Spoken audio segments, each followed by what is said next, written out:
¿Es el racismo un problema de salud pública, como algunas instituciones en Estados Unidos lo están marcando? A raíz de la muerte de George Floyd en Minneapolis el 25 de mayo pasado, de manos de la policía allá, pues se ha reavivado este gran debate, un debate en el que incluso participó un ejecutivo de una red de gimnasios en Estados Unidos, CrossFit, con unos tweets que terminó disculpándose, y al mismo tiempo algunas marcas se hicieron a un lado. Así que este es un gran tema, y es un tema que tiene repercusiones de dinero y de decisiones de política pública. Por eso es que al único al que le puedo preguntar estas cosas es a nuestro queridísimo doctor Elmer Huerta, el experto en coronavirus, pero en este tema del racismo pues también necesitamos tu opinión. Doctor, qué gusto saludarte. Gaby, qué gusto saludarte, encantado de estar contigo y con todos los televidentes. Oye, pues mira, todo esto inicia por un tuit que se da el fin de semana pasado, pero estaba yo revisando que incluso la Asociación de lo que es la Salud Pública de Estados Unidos sí considera el racismo como un tema de salud pública. ¿Por qué sí lo es y cómo lo debemos entender? La definición de un problema de salud pública implica que la persona no pueda vivir una vida saludable y próspera. Entonces, desde ese punto de vista, es cierto, la Asociación de Salud Pública de Estados Unidos concluye que el racismo es un evento de salud pública que interfiere en ambas cosas, tanto en la vida próspera, la vida que debe tener una persona, y en lo que es la salud. Una persona que vive en racismo es una persona que va a vivir, y esto está documentado, en un estrés crónico. Y este estrés crónico que lo llevan desde la infancia, los niños que sufren racismo, los llevan luego en su etapa de adolescencia y en su etapa de juventud, y esto también está documentado, a lo que se llaman comportamientos de riesgo. Los cuales incluyen el abuso de alcohol, de drogas, el uso de armas de fuego. Entonces, todo eso ya va llevando a lo que son los problemas de salud pública que tienen que ver con la violencia, con las drogas, con el alcohol. Luego, estas personas que sufren este tipo de racismo, es el estrés crónico, Gaby, lo que los va a llevar a sufrir de presión alta, hipertensión, los va a llevar a sufrir de obesidad, y esos son factores de riesgo que los van a llevar a derrames cerebrales y a infartos cardíacos. Entonces, fíjate cómo, empezando con el estrés crónico, las decisiones que toman estas personas que sufren de racismo los llevan a problemas de salud, y se cumple lo que dice la Asociación de Salud Pública de Estados Unidos, que el racismo interfiere tanto en una vida próspera que ellos puedan tener como en su salud. Por lo tanto, no te extraña, ya que estamos hablando incluso del coronavirus, que en esta época de coronavirus y de colapso económico haya directamente poblaciones como los negros o afroestadounidenses, como los más afectados, junto con los latinos en algunos códigos postales de Estados Unidos. Y, por ejemplo, en el colapso económico, hoy la población negra o afroestadounidense es la que tiene nuevamente un nivel de desempleo histórico, 16,8% en el mes pasado. Efectivamente, yo creo que lo que estamos aprendiendo de este coronavirus, Gaby, y lo has mencionado muy bien en lo que acabas de decir, es que este coronavirus es el gran, entre comillas, desnudador de las realidades socioeconómicas de una región o de un país. Fíjate cómo en América Latina, y el caso más preciso es el del Perú, en el cual una cuarentena que ya tiene 80 y tantos días no puede dar resultados positivos, porque una población que se mide en millones no puede quedarse en su casa porque vive día a día y tiene que salir y se está infectando. En Estados Unidos, lo estás diciendo, estamos viendo cómo los afroamericanos y los latinos, que tienen menor acceso a la salud, tienen más factores de riesgo, toman los trabajos que son trabajos más riesgosos y se exponen. Y entonces, estas son las personas que están muriendo más. Por eso dicen que la muerte por el coronavirus aquí en Estados Unidos tiene un rostro negro y un rostro marrón, que lo único que hace es desnudar estas desigualdades socioeconómicas en Estados Unidos y en todos los países. Sí, claro, hay que subrayar que es en todos los países. Ahora, hay la población y el acceso y el costo de lo que serían los servicios médicos también. ¿Cuánto esto también quedó desnudo al desnudo, en tu opinión, doctor? Sobre todo una población que no sé cuánto acceso tenga, por ejemplo, a servicios dentales, a radiografías, cuánta incidencia hay, tasas de mortalidad entre madres embarazadas que son de raza negra versus blancas. Exacto. Todas esas son características que indican una desigualdad en lo que es el acceso a la salud y en el tipo de servicios que puedan tener. Y eso está documentado. Obviamente, el Obamacare, el plan de salud que trató de impulsar el presidente Obama y que ha sido sistemáticamente desmantelado en este gobierno del señor Trump, lo que le ha quitado es eso a la gente. Por lo menos antes la gente tenía acceso. Eso pudo haberse remediado, los precios y todos los problemas que trajo el Obamacare. Pero en este momento, y eso está muy bien documentado con respecto al 2002, por ejemplo, al 2016, la cifra de personas sin seguro médico o sin un seguro médico completo ha aumentado muchísimo en Estados Unidos. Y en el caso de los latinos eso es peor, porque al haber indocumentados que tienen temor a ir a los servicios de salud, están muriendo en sus casas. Eso se ha visto en Nueva York.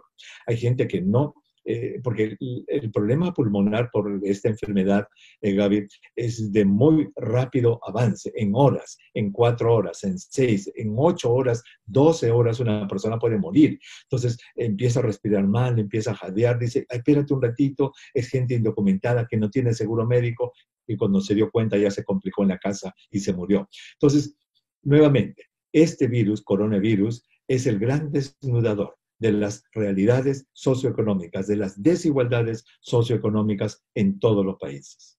Doctor Huerta, si esta es una oportunidad para revivir esta discusión, pero la discusión por sí misma no hace nada. Cuando yo escucho que es un tema de salud pública, me estoy imaginando reorganizar recursos, destinar recursos, apuntar a quiénes son los participantes, ¿no? De todo ese, digamos, los eslabones de esa cadena, cuáles van a ser las prioridades y que las autoridades los identifiquen. ¿Qué otra enfermedad es equiparable como para entender cómo se manejan esas otras enfermedades de salud pública cuando se trata de articular políticas y programas en el caso del racismo? Excelente pregunta, Gaby. Hay muchas enfermedades, por ejemplo, el cáncer.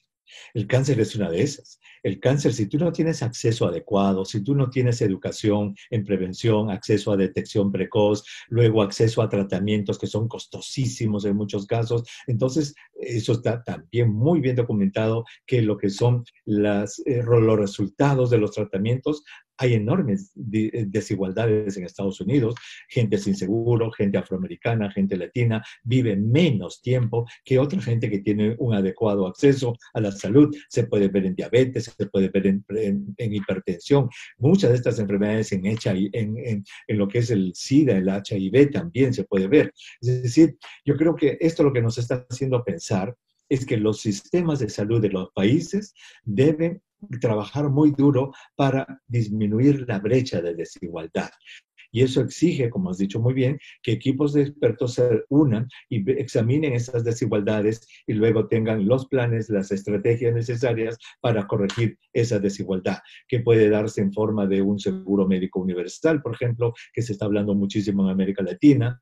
La Organización Mundial de la Salud propone un seguro médico universal, por ejemplo, aquí en Estados Unidos. Es increíble, pero la gente se tiene que preocupar si va a poder pagar o no la cuenta del hospital antes de ir. Mientras que en Europa, por ejemplo, en Canadá mismo, la gente simplemente va y tiene el derecho a ser atendido. ¿Por qué? Porque en esos países la salud, Gaby, es un derecho universal, mientras que aquí en Estados Unidos y en otros lugares la salud es un bien que se vende y que se compra, y el que no lo puede comprar, mala suerte, pues se va a morir. No, y con el desempleo y los informes de empleo, tú sabes muy bien que hay este vínculo entre tener trabajo y tener seguro, y ahora que están tantísimas personas, millones de personas en el desempleo, pues el gran riesgo nuevamente es que carezcan de este beneficio, como tú dices. ¿Qué nos debe dejar esta conversación, Elmer, en relación, o sea, me refiero la nuestra conversación, pero la lección, digamos, call for action, para hablar de una propuesta que tiene que ver con declarar esto o hacer esto o recordar que es un tema de salud pública? ¿Qué esperarías que ocurra? Y no te pregunté, pero ¿tú reconoces que el propio sistema, médicos, enfermeras, proveedores de la salud también tienen este, como le llaman, sesgo implícito en algunos estados del país justamente por el racismo? Eso está documentado, por doloroso que sea, Gaby, está documentado que el racismo está en el sistema médico también, porque los médicos, las enfermeras son seres humanos y si han sido criados en un ambiente en el que el racismo existe, ellos también han crecido así. Mira, hay experimentos de lo más interesantes. En una conferencia médica, cuando podían haber conferencias médicas de miles de médicos, lo que hicieron fue un experimento interesantísimo. Les pusieron unos videos, obviamente les daban un incentivo a los que participaban y los sentaban frente a una computadora. Un paciente era blanco y el otro paciente era negro. Los síntomas que daban los dos pacientes, Gaby, eran exactamente lo mismo porque eran actores. Leían un libreto que me duele aquí, que me duele acá, que tengo esto, y los médicos que entraban a este sistema calificaban si el paciente debía o no tener cierto tipo de exámenes auxiliares para investigar un infarto cardíaco, por ejemplo, y que el tipo de exámenes que necesitaban el blanco y el negro. Increíblemente, Gaby, hubo un sesgo increíble. Al blanco le daban todas las oportunidades para el diagnóstico de su infarto cardíaco, mientras que la persona negra no los tenía y los calificaban de estrés o de algo. Ese es un sesgo por racismo, no hay otra explicación, porque al tener dos actores que te dan los mismos síntomas leídos de un libreto, el hecho que tú decidas diferente, un blanco y en negro, habla lastimosamente de un racismo implícito en el personal de salud. De tal modo que yo creo que acá hay muchísimas cosas que hablar. Una de estas es esta del racismo, el sesgo que todos los seres humanos podemos tener, que tenemos que examinarlo, hablar con los niños, etcétera, para hacerlos crecer en un mundo diferente. Y el otro, ya hablando del impacto de esta enfermedad y del coronavirus en los sistemas de salud de nuestra América Latina y en Estados Unidos, es que se sienten las personas responsables para examinar qué tipos de desigualdades existen en sus sectores, cómo se pueden corregir para hacer que la brecha de desigualdad disminuya y en algunos países hacer y propiciar lo que es el acceso universal a la salud, número uno, y número dos, el desarrollo de la medicina primaria, Gaby. Esto es importante. Costa Rica es un ejemplo. Cuando Costa Rica tuvo esta crisis, 95% de los costarricenses tienen postas médicas y servicios primarios en sus barrios. Allí se hacían las pruebas, los doctores del barrio hacían todo. La gente no tenía que ir a hospitales a hacer colas como en otros países en que designaron 4, 5, 6 hospitales como los hospitales COVID. No hicieron eso. Entonces, si tú tienes un buen sistema primario de salud periféricamente desarrollado, con postas médicas, con doctores, con enfermeras, en los vecindarios, pues estás mucho mejor posicionado para luchar contra esto. Qué importante todo lo que nos has dicho. Doctor, no pases muy seguido por este espacio porque es muy económico, pero este tema es de política pública, de decisión de recursos, así que te agradezco mucho la visita. Gracias, Gaby. Pero mira que has mencionado un punto muy importante. La salud pública es una especialidad maravillosa, es mi especialidad. Y mira, tú como periodista y como especializada en economía, tú te puedes convertir en un agente de salud pública.